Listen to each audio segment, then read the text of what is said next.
শুরু করিতেছি আল্লাহ তাআলার নামে, যিনি পরম করুণাময় অতি দয়ালু। আসসালামু আলাইকুম ওয়া রাহমাতুল্লাহ। কেমন আছেন বন্ধুরা সবাই? আশা করি ভালো আছেন, আর ভালো থাকেন এই দোয়া সকলের জন্য করি। আজকে একটি নতুন বিষয় নিয়ে আপনাদের সাথে আলোচনা করতে যাচ্ছি। আলোচনার পূর্বে একটি সুসংবাদ হলো, 20শে জানুয়ারি থেকে শুরু হতে যাচ্ছে আমাদের তদবির শিক্ষা কোর্স। ভর্তির আর মাত্র আজকের দিনে বাকি রয়েছে এবং কালকে সারা দিন বাকি, রাত্রে থেকেই ক্লাস শুরু হবে। অতএব যে সমস্ত বন্ধুরা ভর্তি হতে আগ্রহী, ডিসপ্লেতে দেওয়া নাম্বারে যোগাযোগ করে ভর্তি হয়ে যাবেন ইনশাআল্লাহ। আজকে আমরা আলোচনা করতে যাচ্ছি তদবির জগতে যারা কাজ করতে চায়, এরা আয়াতে কুতুবের নাম শুনে নেই এমন লোক অসংখ্য রয়েছে। আমরা আজকে আয়াতে কুতুবের কি ফজিলাত রয়েছে তদবির জগতে, সেই বিষয়গুলো নিয়ে আজকে আলোচনা করবো ইনশাআল্লাহ।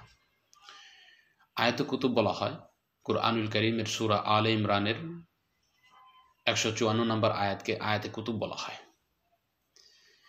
এই আয়াতটির ফজিলাত হলো, অনেকগুলো ফজিলাত রয়েছে, তার মধ্যে গুরুত্বপূর্ণ কয়েকটি ফজিলাত হলো, যদি কোনো গুরুত্বপূর্ণ কাজ এবং যদি কোনো কাজের মধ্যে আপনি পেরেশানিতে পড়ে যান, সেই গুরুত্বপূর্ণ কাজটা সমাধানের জন্য অথবা ওই গুরুত্বপূর্ণ কাজের যে পেরেশানি হয়েছে এটা দূর করার জন্য প্রতিদিন যদি আপনি আয়াতে কুতুব 40 বার করে পাঠ করেন, এভাবে যদি 40 দিন করেন, তাহলে আশা করা যায় আপনার যত সমস্যাই হোক এই সমস্যাগুলো দূর হয়ে যাবে ইনশাআল্লাহ। 2 নম্বর ফায়দা হলো, যদি কোনো দুশমন একেবারে অভদ্র আচরণ করতে থাকে এবং তার জন্য পেরেশানি যদি প্রচুর পরিমাণে বেড়ে যায়, তো আপনি সেক্ষেত্রে এই দুশমনকে ধ্বংস করে দেওয়ার জন্য প্রতিদিন 29 বার করে যদি আপনি আয়াতে কুতুবটি পাঠ করেন, এভাবে যদি 9 দিন পর্যন্ত করেন, তাহলে আল্লাহ তাআলার হুকুমে ওই শত্রু ধ্বংস হয়ে যাবে ইনশাআল্লাহ।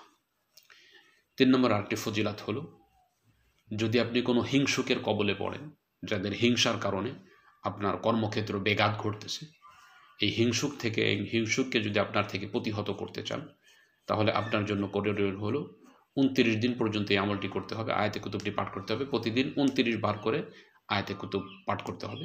এভাবে 29 দিন করলে আপনি ওই হিংসুকের হিংসা থেকে বেঁচে যাবেন ইনশাআল্লাহ।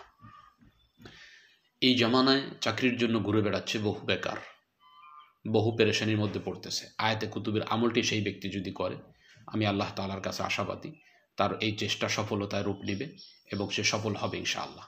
যাদের চাকরি হচ্ছে না, তাদের জন্য এই আমলটি বিশেষ গুরুত্বপূর্ণ। প্রতিদিন সে 10 বার করে আয়াতে কুতুব পাঠ করবে, এভাবে 10 দিন পর্যন্ত করবে। এই 10 দিনই যদি আয়াতে কুতুব পাঠ করে, তাহলে আল্লাহ তাআলার অনুগ্রহে তার ভালো চাকরি হয়ে যাবে ইনশাআল্লাহ। আরেকটি ফায়দা হলো, যে কোনো ধরনের বড় অসুস্থতা অথবা মাথা ব্যথা, অর্ধেক অথবা পরিপূর্ণ মাথা ব্যথা যদি হয়, মাথা ব্যথার জন্য আয়াতে কুতুব প্রতিদিন আপনি যদি 7 বার করে পাঠ করেন, এভাবে যদি 7 দিন করেন, তাহলে আপনার এই মাথা ব্যথা অর্ধেক হোক বা পরিপূর্ণ হোক অথবা অসুস্থতা, এটা চলে যাবে ইনশাআল্লাহ। আরেকটা ফজিলত হলো, যদি আপনি আপনার সম্পদ, আপনার জীবন এবং সন্তানদেরকে নিরাপদে রাখতে চান, যাবতীয় ফিতনা ফাসাদ থেকে হেফাজত করতে চান, তাহলে প্রতিদিন 5 ওয়াক্ত নামাজের পরে আপনি যদি 1 বার করে আয়াতে কুতুব পাঠ করেন, তাহলে আপনি এই সমস্ত যাবতীয় ফিতনা থেকে হেফাজত থাকবেন ইনশাআল্লাহ। আরেকটি হলো, যে কোনো উদ্দেশ্য পূরণ করার জন্যে আপনি যদি প্রতিদিন 3 বার করে আয়াতে কুতুব পাঠ করেন, তাহলে আপনার উদ্দেশ্য হাসিল হবে ইনশাআল্লাহ। এই আমলটির কোনো নির্দিষ্ট সময় নেই, যত সময় পর্যন্ত আপনার উদ্দেশ্য হাসিল না হচ্ছে, তত সময় পর্যন্ত আপনি পাঠ করতে থাকবেন। তবে আপনার উদ্দেশ্য হাসিল হইতে আশা করা যায় দীর্ঘদিন আর প্রয়োজন দেখা দিবে না, অতি দ্রুতই আপনার উদ্দেশ্য হাসিল হয়ে যাবে ইনশাআল্লাহ। তো আজকে পর্যন্তই, দেখা হবে অন্য কোনো দিন অন্য কোনো বিষয় নিয়ে। আসসালামু আলাইকুম ওয়া রাহমাতুল্লাহ।